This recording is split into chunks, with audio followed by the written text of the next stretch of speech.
ইহুদি বলে নবী আল্লাহ আব্দুল্লাহর বেটা মুহাম্মদ ধোঁকাবাজ। আল্লাহ নবীরে মিরাজ করেছে সশরীরে, কেমনে মানা যায়?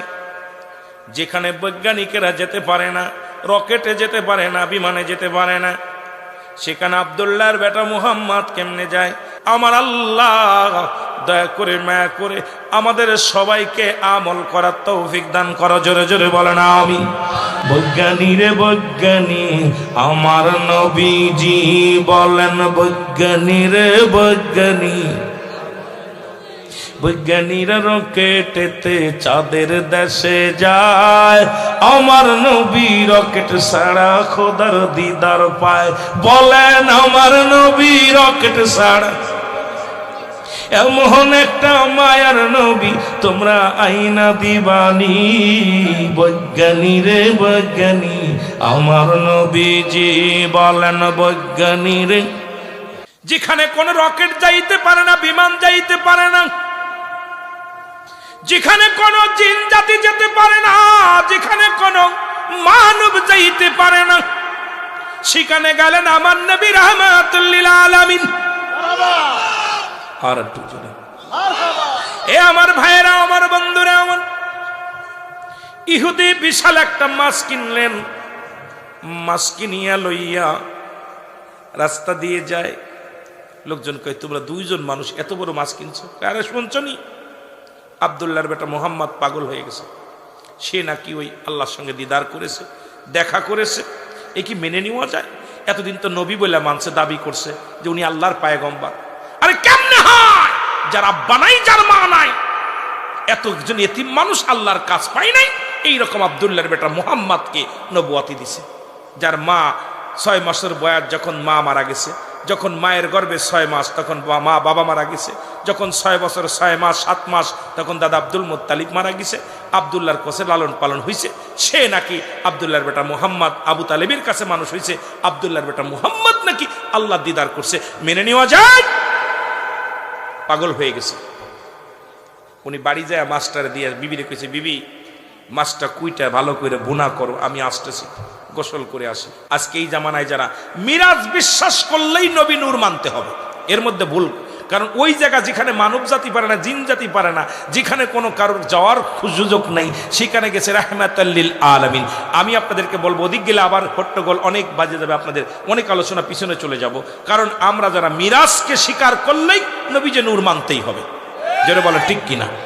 অস্বীকার করার মতো কোনো পথ নাই। মাছটা বিবির কাছে করতে দেয়া চলে গেলেন, নদীর ঘাটে গোসল করতে গান হয়ে গেলেন। ভালো করে খেয়াল করবেন, এ মুসলমান, বুঝানোর জন্য কথাটা আমি বলে যাই। যখন উনি মহিলা হয়ে গেলেন, ওই নদী দিয়া পানি দিয়া সদাগরেরা ব্যবসা করতে যাইতেন তৎকালীন জামানার। যখন যাইতে দেখে নদীর ভিতরে গোসল করে এক সুন্দরী নারী, দেখতে শুনতে অনেক বালা। এত সুন্দর নারীর আগে কখনো দেখি নাই। সদাগার চিন্তা করে, কত নৌকা নিয়ে কত এই নদী দিয়া গেলাম, এত সুন্দর মহিলা নজরে পড়ে নাই। এই মহিলার বাড়ি কোথায়, কোথায় তার গা, কোথায় তার দেশ, নাম কি, কোথায় কি অবস্থা। আস্তে আস্তে করে নৌকা বিরাইলেন। নৌকা বিরাইয়া মহিলাটাকে টেনে হিসড়ে উঠাইলেন। ওনার গায়ে তো কোনো কাপড় নাই। উনি আস্তে আস্তে করে গলা পানিতে গেলেন, সদাগর টান দিয়ে উঠাইয়া তাকে কাপড় দিয়ে আবৃত করলেন, নিয়ে গেলেন, জোর করে বাড়িতে নিয়ে গেলেন। বাড়ি নিয়ে কাজী ডাক দিয়ে বিয়ে করাইলেন। বিয়ে করে একদিন নয়, দুদিন নয়, 12টা বছরের সংসার করলেন। কয় বছর? কথা বলেন, কয় বছর? 12 বছর সংসার করলেন। এ আমার ভাইয়েরা, আল্লাহ তাকে 10টা ছেলে মেয়ে সংসারের মধ্যে দিয়ে দিলেন। কয়টা? 10 ছেলে মেয়ে হয়ে গেল। একটা নয়, দুটি নয়, 10টা পোলা পান আল্লাহ তারে দান করলো। হঠাৎ একদিন সদাগারকে বলে, সদাগারে 12টা বছরে তোমার বাড়িতে কাজ করলাম, কষ্ট করলাম, এখন তুমি আমাকে একটু, আমি গোসল করবো নদীর ঘাটে যে। আবার যখন নদীর ঘাটে যা ডুব দিছে, বড় ইত্যাদি ঘটনাটা শুনে নেন বাবা। সঙ্গে সঙ্গে আবার উনি মহিলা থেকে পুরুষ হয়ে গেছে। দেখে কানের ভিতরে নাই দুল, নাকের ভিতরে নাই নাকপুল, গলার ভিতরে নাই মালা, হাতের ভিতরে নাই বালা। যেরকম ছিল উনি তাকায় দেখে রে 12 বছর আগে যে ওই লুঙ্গি আর গামছা যেখানে রেখেছিল কাপড়খানা, সেই কাপড়খানায় এখনো দুলতেছে। ও মুসলমান শুনে নাও, দিলের কান্ডা লাগায় শুনে নাও। সঙ্গে সঙ্গে উনি কি করলেন, ওখান থেকে উঠে ধরে কাপড় নিয়ে বাড়ি গেলেন। বাড়ি নিয়ে যায় দেখে বিবি এখনো মাছের আঁশটে ফেলাইতেছে। জোরে বলা যাবে না আল্লাহু আকবার। মাছের এখনো আঁশ ফেলাই। ডাক দিয়ে কয়, বিবি রে তোমার মাছ কুটা হয় নাই? ডাক দে বলে, স্বামী, ও আমার স্বামী, আপনি শুনেলেন, এই মাত্র আপনি গেলেন, আমার কি দুটি হাত দিয়ে আমি কত কি করব? এই মাত্র আপনি গেলেন গোসল করতে, আপনি বলেন এত ফস করে রান্না কেমনে করব, মাছ কেমনে করব? কয়, বিবি রে আমি বড্ড ভুল করে ফেলেছি, আমি অপরাধী। কারণ আমার জীবন থেকে 12টা বছর পার হয়ে গেছে। আমি মানুষের এক সদাগরের সংসার করেছি, 12টা বছর সংসার করেছি। সেই সংসারে আমাকে আল্লাহ 10টা ছেলে মেয়েও দান করেছে। আরে আমি 12 বছর কাটা, 12 বছরের মধ্যে যদি মাছ কুটা না হয়, আমার নবী মিনিটের, আমার নবী দিন লাগে না, ওই 27 বছর লাগে না, সুবস লাগে না। আমার নবীজি মিনিটের মধ্যে মৌলার দিদার করতে পারে। কেউ মানুক আর না মানুক, আমি মানি। জোরে জোরে চিল্লায় বলো মারহাবা। এত সময় যদি মাফের আসতে না ফেলা হয়, আর আমার নবী দিদার করেছে, কেউ না মানলে আমি মানি। আমি আর ইহুদি থাকতে চাই না, আমার নবীর কদমে নিয়ে যাও। রাসূলুল্লাহর কদমে চলে আসলেন। রাসূলের কাছে বিবরণ বললেন, ইয়া রাসূলুল্লাহ, ইয়া হাবিবাল্লাহ, নবী গো এই বৃত্তান্ত। বলেন, ইহুদিরে আমার বলা ইহুদিরে তোমার বিশ্বাস হয়? কয়, হুজুর পৃথিবীর কোন মানুষের বিশ্বাস না হলে আমার বিশ্বাস হয় আপনি চোখের পলকে পারেন। কারণ এই ক্ষমতা আল্লাহ আপনাকে দিয়েছে, যেহেতু আপনি রাহমাতুল লিল আলামিন, আপনার পাওয়ার, আপনি নবী কুল শিরোমণি, নবীদের নবী, আপনার তুলনা নাই। সুতরাং আপনি সারা পৃথিবীর কেউ এমন কাজ করতে পারে না, দিদার পাওয়া সম্ভব নয়। কারণ আমি সাক্ষী দিলাম আমার নবীজির মিরাজ সত্য, আমার নবীজির মিরাজ সত্য, আমার নবীজির অধ্যগমন সত্য। জোরে জোরে চিল্লায় বলা যাবে না মারহাবা। তুমি ভাবছো কি রে মন, তুমি ভাবছো কি রে মন, ওরে দিন কাটাইলা ঘুরে ফিরে করলা না আমল। তুমি দিন কাটাইলা ঘুরে ফিরে করলা না আমল। তুমি ভাবছো কি রে মন, তুমি ভাব, ওরে দিন কাটাইলা ঘুরে ফিরে করলা না আমল। ঠিক কিনা? মুসলমান শুনে নাও, রহমতের নবী শুধু একভাবে নয়, অসংখ্যবার আমার নবীজি কে নিয়ে, এই মিরাজ নিয়ে তৎকালীন জামানার মানুষগুলো কত অবহেলা করেছে। নবীর দিদার নিয়ে অবহেলা করেছে, নবী নবুয়াত পেয়েছে এটা নিয়ে অবহেলা করেছে। তারা কারা? আমার নবীর চাচার সংখ্যা ছিল 9 জন। কয়জন? জোরে বলেন কয়জন?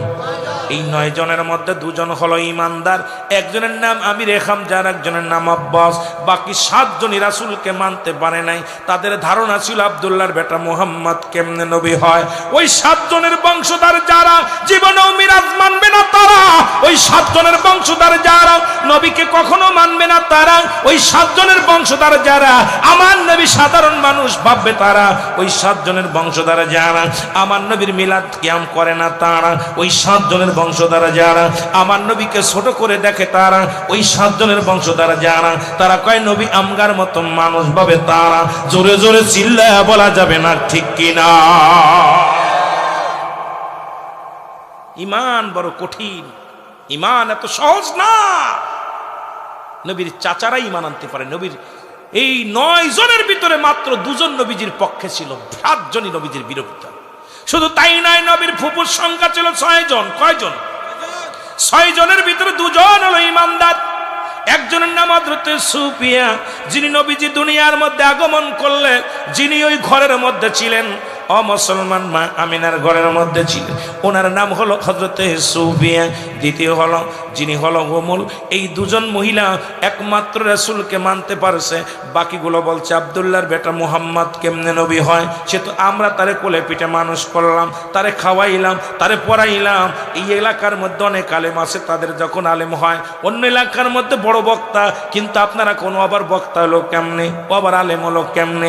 ঠিক নবীর জামানাও এইরকম বেঈমানগুলো ছিল। আল্লাহ কমিনান নাস, মানুষের মধ্যে মায়া করলো, তারা বলবে আমান্নাত ঈমান আনছে, বিল্লাহি আল্লাহর প্রতি অবিনাম আখিরাতের প্রতি বিশ্বাস স্থাপন করছে। ওমা হুম বিমুমিনিন, আল্লাহ কয় হাবিব গো, ওই মানুষের মধ্যে কিছু লোক আছে যারা আপনার কাছে আগমন করবে, তারা বলবে আমরা ঈমানদার, তারা বলবে আমরা মুত্তাকিন। দুনিয়ার মানুষ শুনে নাও, অথচ রাসূলুল্লাহর সঙ্গে তারা ধোঁকাবাজি করতে চেয়েছিল, এখনো আছে, এখনো আছে, এখনো আছে অসংখ্য বেঈমানের দলেরা। আমার নবীকে কোন কাজ করলে খাটো করা যায়, নবীর সম্মান কোনটা করলে নষ্ট হয়, নবীর সম্মানের উপরে যাতে আঘাত আসে, রাসূলুল্লাহ চাদর ধরে, ইজ্জতের চাদর ধরে এটা টানাটানি করে, এরা মুমিন নয়, মুসলমান নয়, এরা মানব দানবের ভিতরেই পড়ে না। জোরে জোরে বলেন ঠিক কিনা? রাসূলের ফুফুর সংখ্যা ছিল 6 জন, ঈমানদার 2 জন, বাকি হলো 4 জন। এই 4 জনের বংশধর যারা আজও নবীকে মানতে পারে নাই, তারা আজও তারা নবীকে মানতে পারে নাই, নবীকে তারা চিনতে পারে নাই। আমার নবীর সাধারণ পাবলিক মনে করত। এই জন্য আমি বলতেছিলাম যে কথা, নবী বলেন হায়াতি খায়রুল লাকুম ওয়া মামায়াতি খায়রুল লাকুম। আবার নবী বলে ওয়াফাতি খায়রুল লাকুম। আমার নবী কয় উম্মতিরা গো,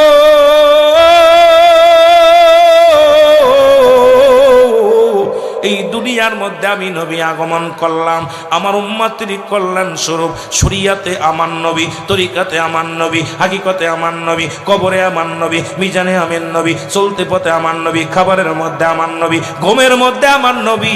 নবী কয় আমার এই জিন্দেগিতে আমি আসলাম আমার উম্মতের কল্যাণের জন্য, আবার দুনিয়া থেকে বিদায় হয়ে গেলাম। এই জন্য আমার দেশের কিছু মৌলবীরা কয়, আলেমরা কয় নবী আমগার মতো মানুষ। নবী তো নিজেই কইছে আমি তোমাদের মধ্যে আগমন করেছি আমার উম্মতের জন্য কল্যাণ স্বরূপ। এখন নবী বিয়ে করছে, এই বেঈমানেরা কয় আমরাও বিয়ে করছি, নবীও খাইছে আমরাও খাই, নবী ঘুমায় আমরাও ঘুমাই। এ মুসলমান শুনে নাও, দিলের কান্ডা লাগায় শুনে নাও, সব কথা ভালো করে কান দিয়ে শোনো। কারণ নবীর সঙ্গে কার সঙ্গে মিশাল দাও? কারণ নবী হলো গুনাহ থেকে মুক্ত, আমরা হলাম গুনায় যুক্ত। নবীরা হলো মাসুমের মাসুম, আমরা হইলাম গুনাহ মার্কা মানুষ। এই গুনাহ মার্কা মানুষ হইয়া আমার নবীর সঙ্গে তোমরা যারা মিশাল দাও, তোমাদের মতো পাগল আর দুনিয়ার মধ্যে কেউ নাই। জোরে বলেন ঠিক কিনা? আরে মৌলবী, অনেক সময় বলো যে নবী 70 তালি তাপ গাজা মাগিছে। তোমরা কি জানো আমার নবী যে পোশাকটা গায়ে দিছে, আমার নবী বাদশার বাদশা ছিল, আমার নবীর ওই পোশাকের দাম তৎকালীন জামানায় 42,000 দিরহাম, যা পৃথিবীর কোন রাজা বাদশা পড়তে পারে নাই। সুতরাং আমার নবী শুধু ফকির ছিল না, আমার নবী বাদশার বাদশাও ছিল। এই জন্য উম্মতিরা তোমরা যদি গরিব থাকো কষ্ট পেও না, ধনী হও কষ্ট অহংকার করো না, মধ্যবিত্ত হও তোমরা অহংকার করো না। কারণ তোমার হাবিব তোমাকে যারা শিক্ষা দিল, তিনি বাদশাও ছিলেন, তিনি গরিবও ছিলেন। এগুলো শিক্ষা দেওয়ার জন্য আমার আল্লাহ আমার হাবিবকে পাঠাইছে। জোরে বলেন ঠিক কিনা? মিরাজ থেকে ঘুরে আসলেন রাসূল আকরাম সাল্লাল্লাহু আলাইহি সাল্লাম। এসে আম্মাজান খাদিজাতুল কুবরাকে বলেন, হে খাদিজা, আমি আল্লাহর সঙ্গে দেখা করেছি। সুবহানাল্লাহ বলেন না? কার সাথে? জোরে চিল্লায় বলেন না? আল্লাহর সঙ্গে কথা হয়েছে। ঠিক এইভাবে পর্দা ছাড়া যত নবী গেছেন লাম, কখনোই না, সম্ভব নয়। সমস্ত নবীগণ আরজ করছে যে আমি আল্লাহ আপনাকে দেখতে চাই। আল্লাহ বলছে লাম, কখনোই না, সম্ভব না, হবে না। কারণ আমার এই নূরের তাজাল্লি সহ্য করার ক্ষমতা আমি সব নবীকে দিই নাই। সুবহানাল্লাহ বলেন না? এই জন্য যুগে যুগে যত নবী আসছে, আলোচনা খেয়াল করবেন। হযরত আদম আলাইহিস সালাম আমাদের আদি পিতা, ওনার কাছে জিবরিল আমিন আগমন করছে মাত্র 12 বার। কয়বার? জোরে বলেন কয়বার? 1000 বছর জিন্দা থাকা পর মাত্র হয়েছে কতবার? 12 বার। কয়বার? কয়বার? হযরত ইদ্রিস আলাইহিস সালামের কাছে জিবরিল আগমন করছে মাত্র 4 বার। কয়বার? যিনি জান্নাতের মধ্যে আছে এখনো জিন্দা। 4 বার। হযরত ইব্রাহিম আলাইহিস সালামের কাছে জিবরিল আগমন করেছে 450 বার। কয়বার? কয়বার? 42 বার। 42 বার। ইব্রাহিম আলাইহিস সালামের কাছে আছে কয়বার? 42 বার। আর মূসা আলাইহিস সালামের কাছে আছে 450 বার। আর আমার আপনার নবী মাত্র শরিয়াতে 63 বছরের জিন্দেগি। শরিয়াতে কতদিন? 570 খ্রিস্টাব্দে দুনিয়ার মধ্যে আসছে। এখন শরিয়াতে আসছে, কিন্তু না ছিল আকাশ, না ছিল বাতাস, না ছিল কোনো দৃপ্তিময়, তখনও আমার নবী। সুবহানাল্লাহ বলেন না? আরো জোরে বলেন। আদম যখন মাটি পানি তখন আমার নবী। মারহাবা বলেন না? আমার নবী স্বামী হিসেবে পৃথিবীর মধ্যে সর্বশ্রেষ্ঠ স্বামী ছিলেন। মারহাবা বলেন না? মারহাবা। নবী হিসেবে তো শ্রেষ্ঠ ছিলই, স্বামী হিসেবে শ্রেষ্ঠ ছিল। মারহাবা বলা যাবে না? খাদিজা আতুল কুবরাকে বলেন, হে খাদিজা, আমি আল্লাহর সঙ্গে দিদার করেছি। দেখো খাদিজা, ইয়া রাসূলুল্লাহ, ইহা বলে আমি মানি, কারণ আমি আমার হাবিব সত্য বলে, মিথ্যা বলে না। আমার হাবিবকে আমি যেটুক চিনি, আমার স্বামীকে চিনি, যে আমার স্বামী যেটা বলেছে এটা একদম সিম্পল ব্যাপার। আপনি দেখা করছেন, আপনি আল্লাহর সঙ্গে দিদার হয়েছে, জান্নাত জাহান্নাম দেখেছেন, সত্তলা জমিন ঘুরেছেন, এটা কেউ বিশ্বাস না করলে আমি করি। সুবহানাল্লাহ বলেন না? এখন এই জন্যে পৃথিবীর মধ্যে স্বামী হিসেবে শ্রেষ্ঠ ছিল। মানুষ হিসেবে কেমন শ্রেষ্ঠ ছিল? যেহেতু বলতেছেন হায়াতি খায়রুল লাকুম, আমার হায়াতের জিন্দেগিটা। নবীজি চলে গেলেন কার কাছে? বালকদের মধ্যে হযরত আলী রাদিয়াল্লাহু তাআলার কাছে। তখন বালক হলো আলী, শেরে খোদা হযরতে আলী রাদিয়াল্লাহু তাআলা আনহু। উনার কাছে গেলেন, বললেন, হে আলী, ছোট্ট মানুষ আলী, আমি যে আল্লাহর সঙ্গে দিদার করেছি, তোমার কি বিশ্বাস হয়? আলী বলেন, ইয়া রাসূলুল্লাহ, ইয়া হাবিবাল্লাহ, আমি মানি। কেউ মানুক আর না মানুক, যে আপনি যে আপনাকে যে আল্লাহ বলেছেন বাইয়িনাত, উত্তম ব্যবহার, উত্তম আখলাক, উত্তম চরিত্র একমাত্র আপনার আছে। আমাদের দেশে দেখবেন অনেক মুরব্বীদের দেখলে ছেলেরা দৌড় মারে, আবার অনেকে দেখলে দৌড়ে কাছে আসে। কথা বলেন না কেন? অনেক আলেমরে দেখলে আসসালামু আলাইকুম হুজুর ভালো আছেন, আর অনেক হুজুরে দেখলে দৌড় মারে, এই হুজুর পাশায় সিমটি মারবে। তা ভালো মন্দ কিন্তু ছোটরা বলছে, জোরে বলেন ঠিক কিনা? আমার নবী ব্যক্তি হিসেবে কত ভালো ছিল দেখেন। এমন ব্যক্তি ছিলেন দুনিয়ার শরিয়াতের জগতে। যেহেতু আমরা অনেকে বলি নবীজি দুনিয়াতে আসেন, নবী হায়াতি খায়রুল লাকুম, আমার হায়াতের জিন্দেগিটা উম্মতের জন্য কল্যাণ স্বরূপ ছিল। আর কেমন কল্যাণ ছিল? হযরত আলী বলে, ইয়া রাসূলুল্লাহ, ইয়া হাবিবাল্লাহ, আপনি তো সত্য বলেছেন। আমরা একটা কথা বললে বলে মিথ্যে কথা বলতেছে, বানোয়াট বলতেছে, বিয়াদব। যেটা বলেন ঠিক কিনা? আমার নবী কতটুকু গ্রহণযোগ্য ছিলেন। আল আমিন, আমার নবীজি হলো সত্যবাদী। তৎকালীন জামানায় ইহুদি খ্রিস্টানরা আমার নবীকে আলামিন বলতেন, খালি আল্লাহ বলে নাই, নবীকে আলামিন বলতেন তৎকালীন মক্কা মদিনার মানুষেরা, যে আমার নবী মিথ্যা বলতো না। এমন লোক ছিল আমার নবীজি, এমন একজন নবী ছিল যে তার জীবন দশায় মিথ্যা বলে নাই। সুবহানাল্লাহ বলেন না? সুবহানাল্লাহ। বলি, ইয়া রাসূলুল্লাহ, ইয়া হাবিবাল্লাহ, আমি আলী আপনাকে মানি। ছোট মানুষ মেনে নিছে বালকদের মধ্যে। নবী চলে গেছে বৃদ্ধদের মধ্যে। নবীর চাইতে 6 মাসের বড় ছিল নবীজির শ্বশুর। নাম কি? পরে হয়েছে শ্বশুর, আগে হয়নি, কিন্তু আগে হয় নাই, পরে হয়েছে। এই শ্বশুর হলো হযরতে সিদ্দিকে আবু বকর রাদিয়াল্লাহু তাআলা আনহু। জোরে বলেন মারহাবা। আর একটু জোরে বলেন। নবীর চাইতে 6 মাসের বড়। কয় মাসের বড়? 6 মাসের বড় হলো হযরত আবু বকর সিদ্দিক। কার চাইতে? রাসূলুল্লাহ চাইতে। আপনারা বুঝতেছেন কথা? রাসূলুল্লাহ চাইতে 6 মাসের বড়। নবীজি বলেন, আবু বকর, আমি তো আল্লাহর সঙ্গে দিদার করেছি, দেখা করেছি, জান্নাত দেখেছি, জাহান্নাম দেখেছি, ইত্যাদি ইত্যাদি বিবরণ দিলেন। আমি নামাজ পড়েছি, এরকম কথা বলেছি, আমি ওখান থেকে ফেলে গেছিলাম, ওখান থেকে ফেলে গেছিলাম, এই প্রাণী বলতেছেন। কিন্তু আবু বকর বলি, ইয়া রাসূলুল্লাহ, আমি মানি। আমার নবী বলে, আবু বকর রে, তুমি এত বড় একটা জিনিস বিশ্বাস করলা? আবু বকর বলে, ইয়া রাসূলুল্লাহ, ইয়া হাবিবাল্লাহ, আমি তো জীবনে আল্লাহকে দেখি নাই। আপনি যখন বলেছিলেন আল্লাহ একজন আছেন, কালেমা পড়াইছিলেন লা ইলাহা ইল্লাল্লাহু মুহাম্মাদুর রাসূলুল্লাহ, নবী গো, তখন তো আমি আপনাকে কোনো প্রশ্ন করি নাই। সুবহানাল্লাহ বলেন না? নবী গো, তখন তো আমি কোনো প্রতি কিছু বলি নাই। ইয়া রাসূলুল্লাহ, এত বড় সত্যকে যদি আমি মেনে নিতে পারি, আপনি আল্লাহর সঙ্গে দেখা করেছেন, আপনি রাহমাতুল লিল আলামিন, আল্লাহর সঙ্গে সাক্ষাৎ হয়েছে, কেউ বিশ্বাস না করলে আমি আবু বকর মানি। জোরে বলেন মারহাবা। তাহলে জ্ঞানীরাও নবীকে কত শ্রদ্ধা করত। চলে গেলেন গোলামের কাছে নবীজি, জায়েদের কাছে। জায়েদ, আপনার কাজের, আমার ড্রাইভার জানে আমার চরিত্র কেমন। গোপনে আমার ড্রাইভারে জিগাইবেন, হুজুরি হুজুর তো ফজরের নামাজ পড়ে না, আসরের নামাজ পড়ে না, হুজুর খালি মহিলাদের লগে ঘোট আড্ডা মারে, হুজুর মোবাইলে কথা বলে, আপনার ক্যারেক্টার কেমন এটা একমাত্র আপনার ড্রাইভার বলতে পারে। জোরে বলেন ঠিক কিনা? আপনার বাড়ির কাজের মানুষ বলতে পারে, যাকে আপনি 12 মাসে কাজে নিয়েছেন, ও বলতে পারে আপনার চরিত্র কেমন। আপনি অফিসে বসেন, আপনার মৌরি বলতে পারবে আপনার চরিত্র কেমন। 9-6 করে যখনই করবেন মৌরি 9-6 করবে, তো মৌরি বলতে পারবে হুজুরের চরিত্র কেমন। তো এই জন্য আপনার ক্যারেক্টার কেমন এটা একমাত্র আপনার কাজের মানুষ বলতে পারবে। নবীজি কাজের মানুষের কাছে গেলেন, জায়েদের কাছে, জায়েদ আমি তো এই বৃত্তান্ত। নবী জায়েদ বলি, ইয়া রাসূলুল্লাহ, আপনি তো সত্য বলেছেন, আমিও মানি। মারহাবা বলেন না? আর একটু জোরে বলেন মারহাবা। নবী শুধু ব্যক্তি হিসেবে নয়, নবী হিসেবে শ্রেষ্ঠ ছিল, ব্যক্তি হিসেবে শ্রেষ্ঠ ছিল, মানুষ হিসেবে শ্রেষ্ঠ ছিল। নবী কুলের শিরোমণি ছিলেন। পৃথিবীর মধ্যে তৎকালীন জমিনের মধ্যে নবীর তুলনায় একমাত্র নবী, তার সঙ্গে আর কোনো তুলনা হয় না। জোরে বলেন ঠিক কিনা? আবার নবী বলেন, আমি ওফাতি খায়রুল লাকুম, আমার ওফাতটা হয়ে গেল, দুনিয়ার মধ্য থেকে আমি বিদায় নিলাম।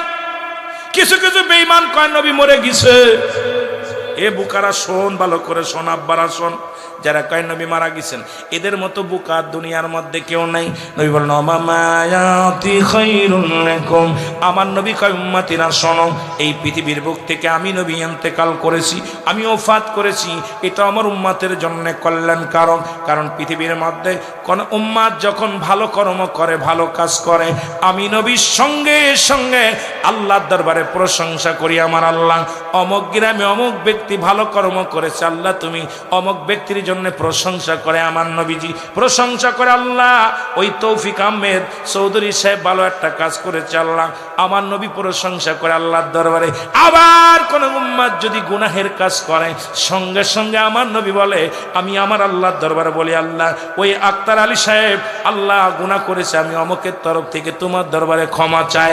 আমার নবী ইস্তেগফার করে বান্দার জন্য, আল্লাহ অমুক গ্রামে অমুক বান্দা অন্যায় করেছে, আমি অমুকের তরফ থেকে ইস্তেগফার করলাম, ক্ষমা চাই। পৃথিবীর মধ্যে অন্যায় করে ছেলে মাপ চায়, বাবাই অন্যায় করে গ্রামের ছেলে মাপ চায়, চেয়ারম্যান মেম্বার যাইয়া, এমন নবীর উম্মত হইলাম, ভুল করি আমি ক্ষমা চাই রহমতের নবী, এই নবীর পক্ষে থাকার দরকার আছে কি না? তাওরাত কিতাবের পণ্ডিত নাম হলো হারেচা গো। এই তাওরাত কিতাবের মধ্যে লেখা ছিল রাহমাতুল লিল আলামিনের নাম। আর এই তাওরাত কিতাবের পণ্ডিত যেমন কোরআনের হাফেজ আছে অনেক, তাওরাত কিতাবের পণ্ডিত যিনি ছিলেন হাফেজ, নাম হলো হারেস। উনি রাতের অন্ধকারে ওনার নবীর কাছে যেয়ে বলে, হে আল্লাহর নবী, তাওরাত কিতাব কোন নবীর উপরে আসছিল? কোন নবীর উপরে? জোরে বলেন, কোন নবীর উপরে? হে আল্লাহর নবী, এ মুসলমান, আপনার কিতাবের মধ্যে দেখলাম শুধু রাহমাতুল লিল আলামিনের নাম। মনটা বড় কষ্ট গো। আসমানি যতগুলো কিতাব আছে প্রতিটা কিতাবের মধ্যে আমার নবীর নাম। সুবহানাল্লাহ কইতে। আর একটু জোরে।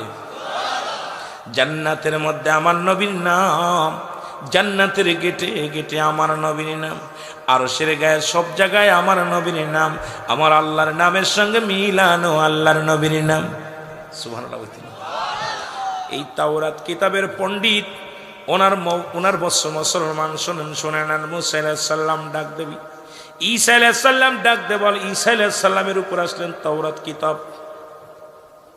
উনি মুসলমান, উনি বললেন, হে আল্লাহর নবী শুনেলন, আপনি এই কিতাবটার মধ্যে কি হয়েছে, এই কিতাবের মধ্যে রাহমাতুল লিল আলামিনের নাম, এটা আমি মানতে পারি না, আমি হলাম আপনার উম্মত, কেন মুহাম্মাদের নাম লেখা থাকবে আপনার কিতাবের মধ্যে?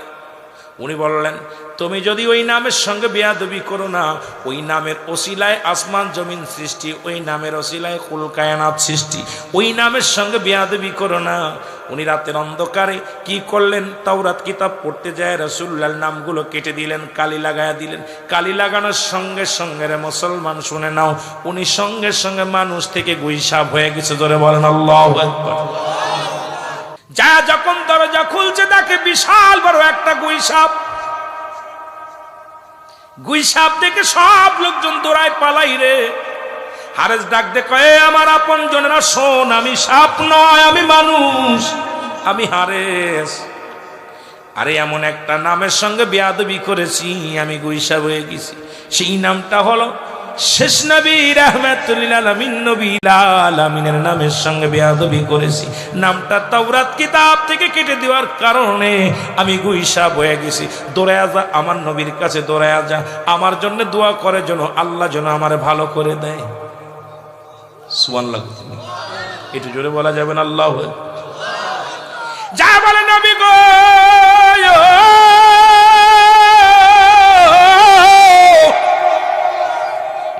আপনার হারে তার মানুষ নাই, গুইসাপ হয়ে গেছে।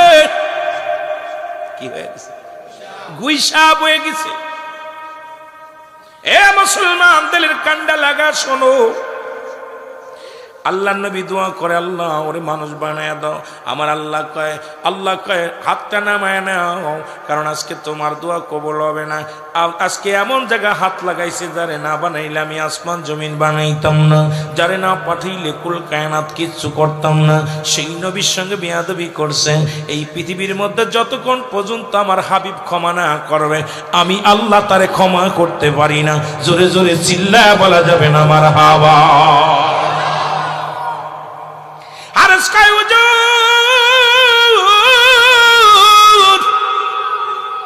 আমি মানুষ হতে চাই না, আমাকে হায়াত একটু আল্লাহর কাছে দোয়া করেন।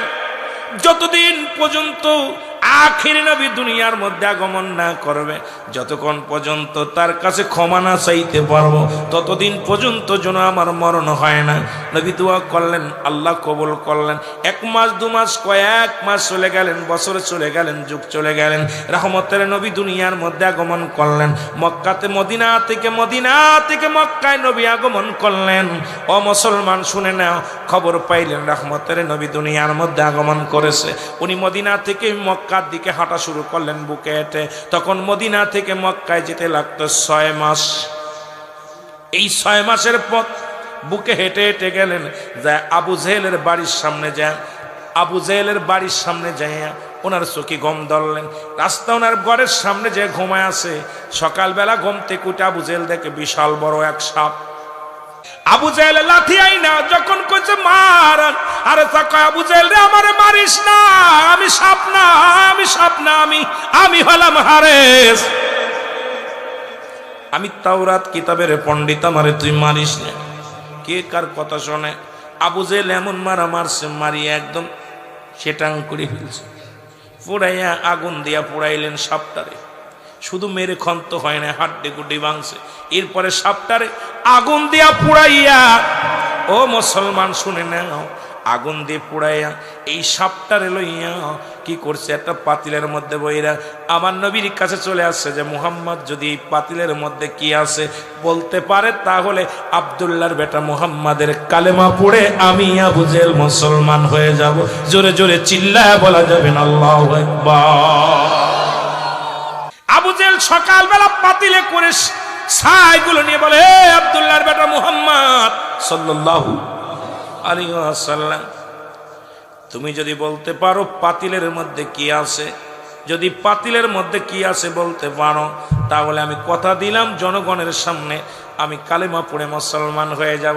1 মিনিট আর অমুসলিম থাকবো না, তোমার বিদ্রোহী করব না, তোমার সাথে কোনো শত্রুতায় করব না রে বাবা, তুমি যদি এইটা বলতে পারো। আমার নবী কয়, আবু জেহেল রে, এই পাতিলের মধ্যে যা আছে ওইটা যদি কথা বলে, নিজের পরিচয় দেয়, তাহলে কি তুমি মানবা? কয় তাহলে তো কোনো ব্যাপারই না। মুসলমান আমার নবী হাতটারে সোজা করিয়া যখন বললেন, ও মুসলমান শুনে নাও, যখন বললেন আল্লাহ, ও আমার আল্লাহ, পাতিলের মধ্যে কি আছে জবান খোলায়া দাও, সঙ্গে সঙ্গে পাতিলের ভিতর থেকে কালেমা বাইরে গেছে, লা ইলাহা ইল্লাল্লাহু ঈসা রূহুল্লাহ। জোরে জোরে চিল্লায় বলা যাবে না মারহাবা।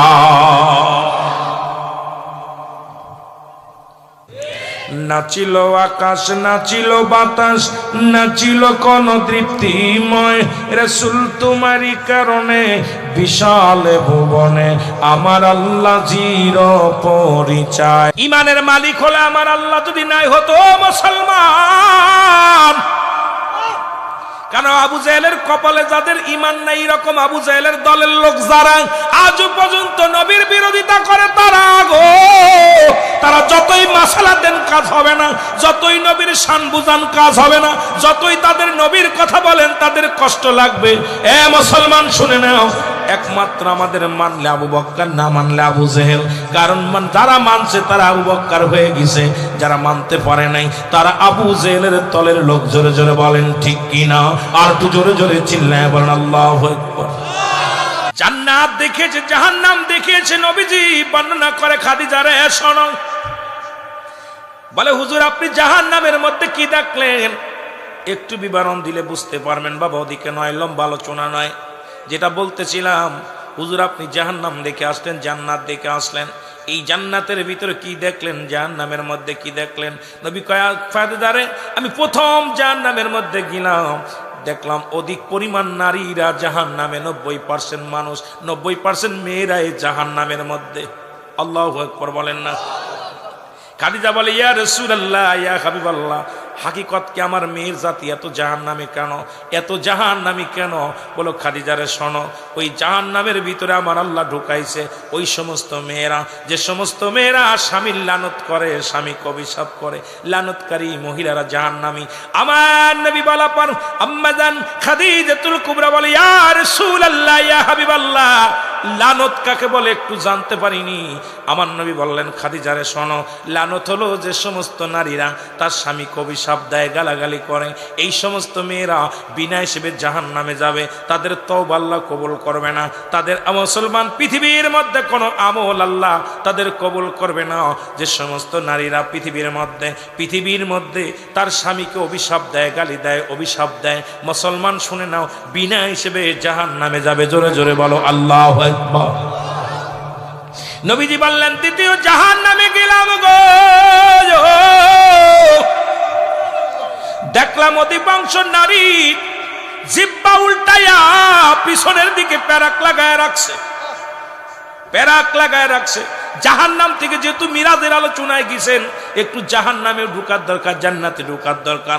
অত বিস্তারিত আলোচনা তো করা সম্ভব হবে না, তবু একটু বলে যাই। নবী বললেন, বলে খাদিজা বলে ইয়া রাসূলুল্লাহ, ইয়া হাবিবাল্লাহ, কিসের জন্য তাদের জিহ্বাটা উল্টায় রাখছে? নবী বলার পর খাদিজা রে শোনো, এই সমস্ত মেয়েরা যাদের কথা বেইবারের বাইরে চলে গেছে, যাদের আওয়াজ, যাদের কথা সাউন্ডটা ঘরের বাইরে চলে গেছে, এই সমস্ত মেয়েদের জিহ্বাটা টেনে এই মুসলমান পিছনে প্যারাক লাগায় রাখবে। আপনার এলাকায় যেত মেয়েরা আছে শুনে নেন, আমার মারা, আপনারা মায়ের জাতি, আপনারা নবীদের মা, আপনারা আলেমদের মা, আপনারা কারি সাহেবের মা, নবীদের মা গো। যে নারীর কথা বেইবারের বাইরে চলে যায় তাকে শরীয়তে তালাক দেওয়া জায়েজ হয়ে যায়।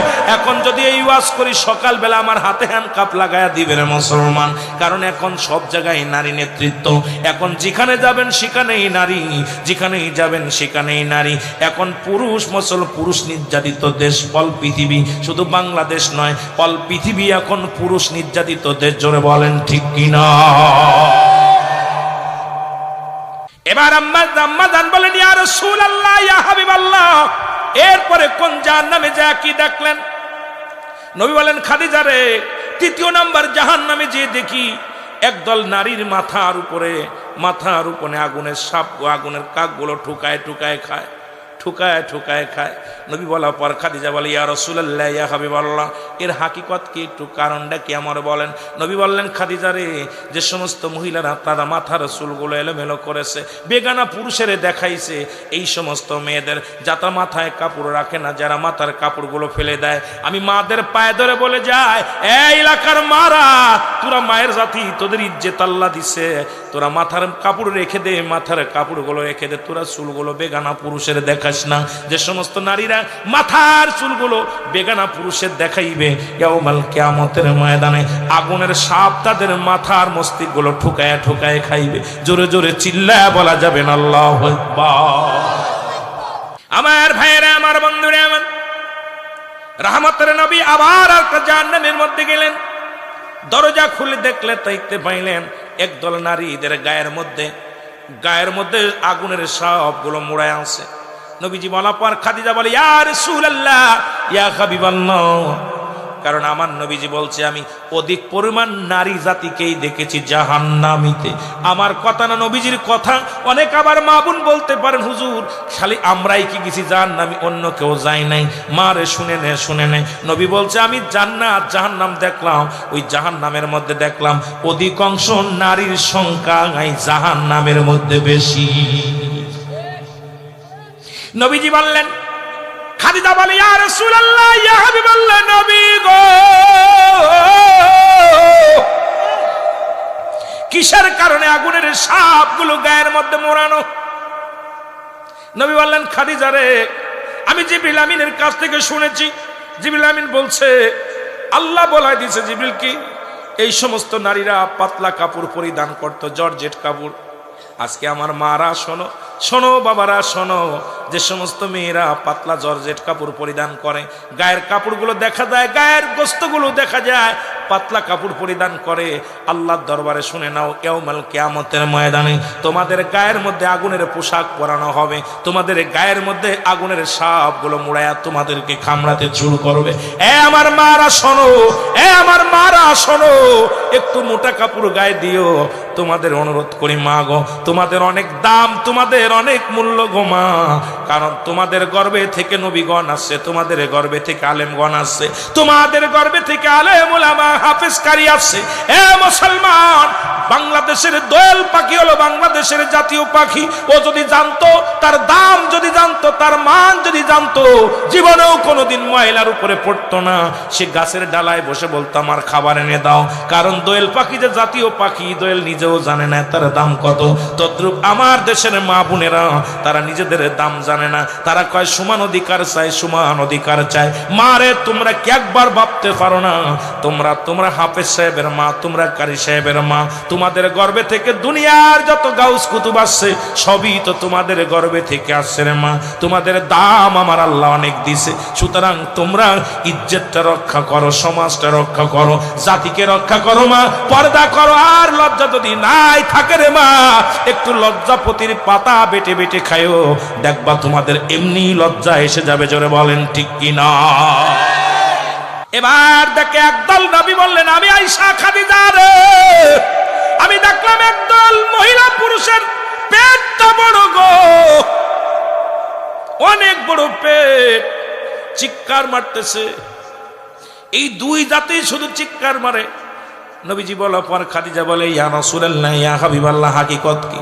বলে খাদিজা রে ওই সমস্ত নারী পুরুষ তারা দুনিয়ার মধ্যে সুদ খাইত, সুদখোর। এই সুদখোর দুনিয়ার মধ্যে ওদের পেটের মধ্যে শুধু সাপ আর সাপ। এই সুদখোরের পেটটা হবে বড়। ওই সুদখোর নারী সুদখোর পুরুষগুলো জাহান্নামের মধ্যে তারা হাঁটতে পারবে না, চলতে পারবে না, শুধু চিৎকার মারবে, শুধু পেটের মধ্যে ভিতরে শুধু সাপ আর বিচ্ছু হবে। যারা এই দুনিয়ার মধ্যে সুদখোর, বাবারা শুনে নাও, এই সুদখোর ঘুষখোরের অবস্থা বিকাহিল অবস্থা হবে, বড় ভয়ঙ্কর। নবীজি বললেন আয়েশা খাদিজা রে, আমি এই দৃশ্য দেখে আমি সহ্য করতে পারি না। ওই জাহান্নামের মালিক ফেরেশতা তার যত সৈন্য আছে সবাই শুধু জোর করে টেনে টেনে নিয়ে, শিকল দিয়া টেনে টেনে হিসড়ে হিসড়ে জাহান্নামের দিকে নিয়ে যায়। এই জাহান্নামের করুণ কাহিনী বলতে যায় নবীজি চোখের পানি ধরে রাখতে পারে নাই। আল্লাহ আমার আদরের উম্মাতদেরকে তুমি জাহান্নামে দিবা, আল্লাহ তুমি আদরের উম্মাতদের তুমি জাহান্নামে দিও না গো।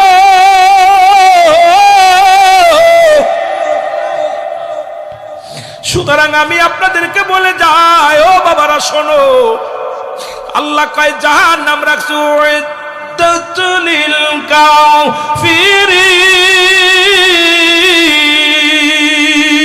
আল্লাহ কয় কাফের বেঈমান মুনাফিকদের জন্য একটা নয়, দুটি নয়, 7-7টা জাহান্নাম প্রস্তুতি করে রাখছে। আর 7টা জাহান্নামী রাসূলুল্লাহ ঘুরে ঘুরে দেখছে। দেখেই করুণ দৃশ্য, কারণ আমার নবীজি মিরাজের রাত থেকে এসে শুধু জাহান্নামের কথা ভাবতো আর কাঁদতো, চোখের পানি ছেড়ে কাঁদতো।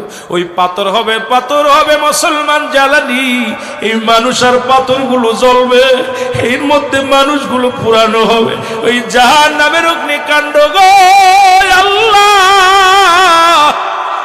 আল্লাহ তুমি জাহান্নাম থেকে আমাদের বাঁচাও, ওই জাহান্নামের অগ্নিকাণ্ড থেকে আল্লাহ তুমি আমাদেরকে রক্ষা করো। জোরে জোরে বলুন আল্লাহু আকবার। নবী বললেন, এই খাদিজা রে, এক একটা জান্নাতীকে আল্লাহ পাক মহিলাদের জন্য 70টা করে গেলেমান, পুরুষের জন্য 70টা করে হুর নির্ধারিত করে রাখছে। সুবহানাল্লাহ।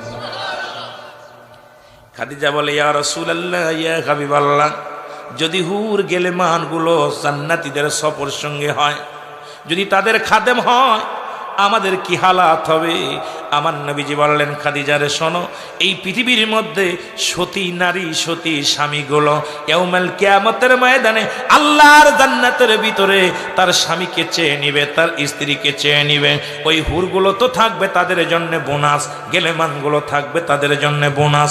দুনিয়ার স্বামীগুলো, দুনিয়ার স্ত্রীগুলো তাদের জান্নাতি, জান্নাতি তাদের সাথী হবে। জোরে বলেন মারহাবা।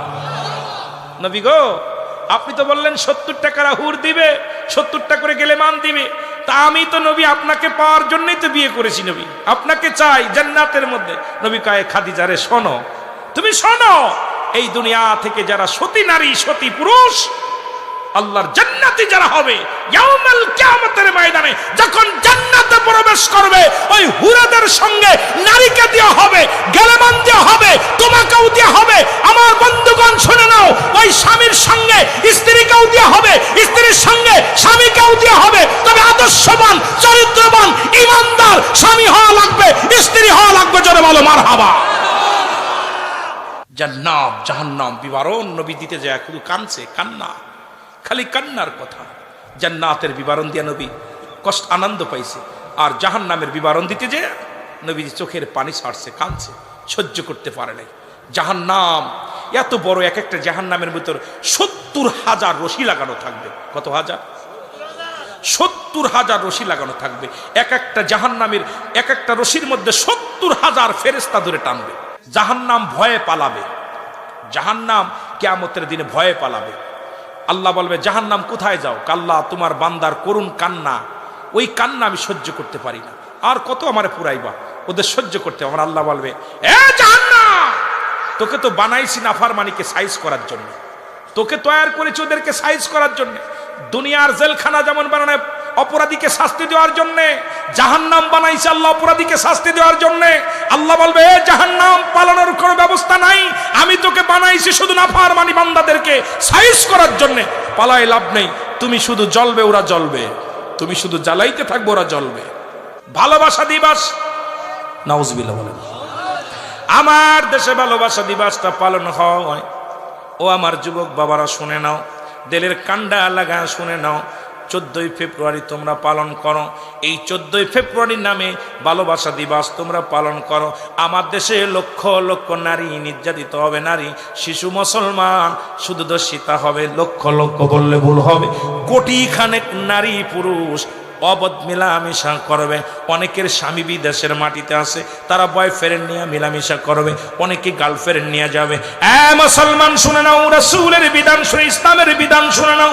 নবীজি বলছে, 2টা জিনিস যে ব্যক্তি আমার কাছে জামিনদার হয়ে যাবে গো, আমি নবী ওয়াদা করলাম এই লোকটারে আমি জান্নাতে নিয়ে যাব হাত ধরে। নবীজি বললেন, এই 2টা জিনিস হলো, একটা হলো 2 গালের মধ্যবস্তু জিহ্বা, আর একটা হলো 2 পায়ের মধ্যবস্তু, যেটা হলো পুরুষ লিঙ্গ স্ত্রীলিঙ্গ। মুসলমান শুনে নেন, এবার ওয়াজ ভালো জায়গা চলে যায়, যেহেতু আমরা আলোচনা করতেছিলাম, অনেক লম্বা আলোচনায় চলে গেছি। দাদু ভাইয়েরা শুনে নেন, 2 গালের মধ্যবস্তু যেটা জিহ্বা, এই জিহ্বা দিয়ে কাউকে গালি দেওয়া যাবে না, এই জিহ্বা দিয়ে কাউকে কষ্ট দেওয়া যাবে না, এই মুখ দিয়ে কোনো হারাম জিনিস ভক্ষণ করা যাবে না। আজ থেকে বিড়ি সিগারেট খাবো না, আজ থেকে এই মুখ দিয়ে কোনো গাঁজায় টান দিব না, আজ থেকে এই মুখ দিয়া, ও মুসলমান শুনে নাও, কোনো বিড়ির মধ্যে টান দিব না, আজ থেকে এই মুখ দিয়া দুনিয়ার মধ্যে কোনো হারাম জিনিস খাবো না, এই মুখ দিয়ে আমি ইয়াবা ফেন্সিডিল যা কিছু আছে কোনো কিছু আমরা ভক্ষণ করব না। এই মুখটা যে ব্যক্তি পবিত্র রাখতে পারবে, আল্লাহর নবী ওয়াদা করছে আমি তার হাত ধরে জান্নাতে নিয়ে যাব। আজ থেকে বিড়ি সিগারেট গালে দিবেন না, আজ থেকে হারাম জিনিস ভক্ষণ করবেন না। কে কে রাজি আছেন একটু হাত দুটো মাওলারে দেখায় দেন, জোরে জোরে বলো আল্লাহু আকবার। আমার ভাইরা, আমার বন্ধুরা, আপনাদের কাছে করজোড়ে দাবি করি, ওয়াজ শুনে লাভ কি? যেহেতু বসেছেন, আজ থেকে প্রতিজ্ঞা করবেন এই মুখ দিয়ে কাউকে গালি দিব না, মুখ দিয়ে বকা কথা বলবো না, মুখ দিয়ে কাউকে কষ্ট দিব না, মুখের ভিতরে হারাম জিনিস বক্ষণ করবো না, মুখটারে পবিত্র রাখবো। যদি একটা মানুষ মানতে পারেন, আমার আল্লাহর দরবারে আমার ওয়াজটা সার্থক হবে। এবার দু পায়ের মধ্যবস্তু, নবীজি বলছেন দু পায়ের মধ্যবস্তু স্ত্রীলিঙ্গ পুরুষলিঙ্গ, একমাত্র স্বামী স্ত্রী ব্যতীত কোথাও প্রচার করবে না। আল্লাহ নবী ওয়াদা করেছে ওই ব্যক্তিটাকেও আমি নবী হাত ধরে জান্নাতে নিয়ে যাবো। জোরে বলেন সুবহানাল্লাহ। পৃথিবীর মধ্যে যদি কোন যুবক, কোন যুবতী, অবিবাহিত নারী, অবিবাহিত পুরুষ যদি জিনা করে, ভালো করে লেখে নে আব্বা, অবিবাহিত নারী, অবিবাহিত পুরুষ যদি জিনা করে, সর্বপ্রথম তাদেরকে 100 বেতের আঘাত করতে হবে। এর মধ্যে কয়েকটা বেতের আঘাত মারলে যদি মারা যায়, মারা গেলে তারে কাফন পরাতে হবে, গোসল করাতে হবে, কাফন পরাইতে হবে, দাফন করাতে হবে। বাকি যে বেতের আঘাতগুলো থাকবে এটা কবরের পর লাগাইতে হবে। যারা জিনাকারী, একটা পুরুষ যদি, একটা অবিবাহিত নারী, অবিবাহিত পুরুষ যদি, এই বিচার যদি একটা আপনাদের এই কুমিল্লার জমিনে হতো, বাংলার জমিনে যদি কয়েকটা এই রকম শাস্তি হতো, তাহলে পিতার সন্তান মায়ের গর্ভে যেত না। গতকালকের নিউজটা শুনেছেন কোথায়? ও মুসলমান, পটুয়াখালী, বরগুনা পটুয়াখালীর জমিনে ওই বাসর রাত্রে মেয়ে থেকে বাসর রাত্রি স্ত্রীর সন্তান হয়েছে। মেয়ে বলছে আমার সন্তানটা দিছে আমার আব্বা। এদের যদি এরকম কঠিন বিচারের আওতায় আনা হতো, আল্লাহর কসম সারা জীবনের জন্য ব্যভিচার বন্ধ হয়ে যেত। জোরে বলেন ঠিক কিনা? এ তো গেল বিবাহিত, অবিবাহিত নারী, অবিবাহিত পুরুষ। বিবাহিত নারী, বিবাহিত পুরুষ যদি জিনা করে, শাস্তির বিধান শোনো। আজকে ওই বাপের কি বিচার করতে হবে? যারা স্ত্রী থাকতো অন্য মহিলার কাছে যায়, যাদের স্বামী থাকতো অন্য পুরুষের কাছে যায়, তাদের বিচার হলো, শরীয়তের বিধান হলো, তাদেরকে সর্বপ্রথম মাটির ভিতরে বুক পর্যন্ত পুঁততে হবে, পাথর নিক্ষেপ করতে হবে, পাথর কঙ্কার নিক্ষেপ করতে হবে। যতক্ষণ পর্যন্ত মৃত্যুবরণ করবে না, ততক্ষণ পর্যন্ত মারা বন্ধ করা যাবে না। যখন নিশ্চিত হয়ে যাবেন মারা গেছে, মারা গেলে তারে ওই মাটি খুঁড়ে আবার উঠাইতে হবে। উঠায়া তার কাফন পরানো যাবে না, তার দাফন করা যাবে না, তার জানাজা পাবে না। কোন বিবাহিত নারী, বিবাহিত পুরুষ কোন জানাজা পাবে না। তাদের কি করতে হবে? শরীয়তের বিধান রাস্তার উপরে, বাগানের মধ্যে, মাঠের মধ্যে ফেলে দিতে হবে। কুকুর শিয়ালে ভাগ করে খাবে তাদের লাশ। কারণ বিবাহিত কোন নারী, মুসলমান বিবাহিত নারী, বিবাহিত পুরুষ জিনাকারী জানাজা পাবে না, দাফন পাবে না, কাফন পাবে না। আর যদি এই রকম জিনাকারী যদি গোরস্থানে শোয়ানো হয়, ওই গোরস্থানবাসী বড় কষ্ট পায়। এই জন্য কুকুর শিয়াল দিয়ে তাদের লাশটা খাওয়াই দিতে হবে। এই রকম যদি একটা বিচার হতো, আমার দেশের কোন নারী তার স্বামীর হক নষ্ট করতো না। আমার ভাইয়েরা বিদেশের জমিনে পড়ে আছে, আমার বোনেরা বেগানা পুরুষের সঙ্গে মিলামিশা করে, আজকে পরক্রিয়ায় পড়ে গেছে মুসলমান। একটা বিচার যদি বাংলার জমিনে হতো, আমার বিশ্বাস চিরতরে জিনা ব্যভিচার পালায়া যেত। জোরে বলেন ঠিক কিনা? একটা বিচার যদি আপনাদের গ্রামের মধ্যে করত, একটা মেয়েও তার স্বামীর হক নষ্ট করতো না, একটা ছেলেও অন্য মেয়ের হক নষ্ট করতো না, সবাই ভয় থাকতো। কিন্তু এই কথা কারে বলবো? বলার ভাষা নাই, বললেই দোষ, বলা যাবে না, কোয়া যাবে না, কোথায় কি বলবো, দুঃখ প্রকাশ করতে পারি না। কারণ আল্লাহর আদালতে কি জবাব দেব? জবাব দিতে পারবো না। জোরে বলেন ঠিক কিনা? এই পৃথিবীর মধ্যে শাস্তি নবীজি বলে গেছেন, যে সমস্ত নারীরা, যে সমস্ত পুরুষেরা, বিধান কি, যে সমস্ত মেয়েরা পুরুষের আকর্ষণ করে, পাতলা কাপড় পরিধান, সেজেগুজে পরিধান করে, আল্লাহ পাক তাদের কি ইয়াউমাল কিয়ামতের ময়দানে এই সমস্ত পুরুষের লজ্জাস্থান দিয়ে আগুনের ফুলকি বাইর হবে। আর ওই সমস্ত মেয়েরা, যারা পুরুষকে আকর্ষণ করেছিল, এই সময় দেখুন অনেক মেয়েরা বিকেল হলে সেজেগুজে রাস্তায় বাইর হয়। অনেক পুরুষ বিকেল হলে শার্ট গায়ে দিয়ে সেন্টেন্ট লাগায় হাঁটে রাস্তা দিয়ে। এই বুকারা শোন, এই সমস্ত পুরুষ জাতি, এই সমস্ত নারীরা, যে সমস্ত নারীরা পুরুষের প্রতি লোভী, আর যে সমস্ত পুরুষ নারীর প্রতি লোভী, এই সমস্ত নারীদের ইয়াউমাল কিয়ামতের ময়দানে তাদের লজ্জাস্থান দিয়ে আগুনের ফুলকি বাইর হবে, আর ওই সমস্ত নারীদের লজ্জাস্থান দিয়ে আগুনের ফুলকি ঢুকানো হবে। সুতরাং হিসাব করে চলবি, আল্লাহর আদালতে কদিন বাঁচবি দুনিয়ায়? কদিন বাঁচবি? হয় 40 বছর, 50 বছর, 80 বছর, তার বেশি কয়দিন বাঁচবি? আর এই দুনিয়ায় কষ্ট করে যেতে পারলে, ইবাদত করে যেতে পারলে, কত নারী পায় 70 দিয়ে দেবে, কত পারিস তাদের সাথে ফুর্তি করবি। কয়টা দিব? কথা বলেন না কেন? এ মারা, আমার মতো কালো মাইলো স্বামী পাবি না, আমার মতো আসত মার্কা পাবি না।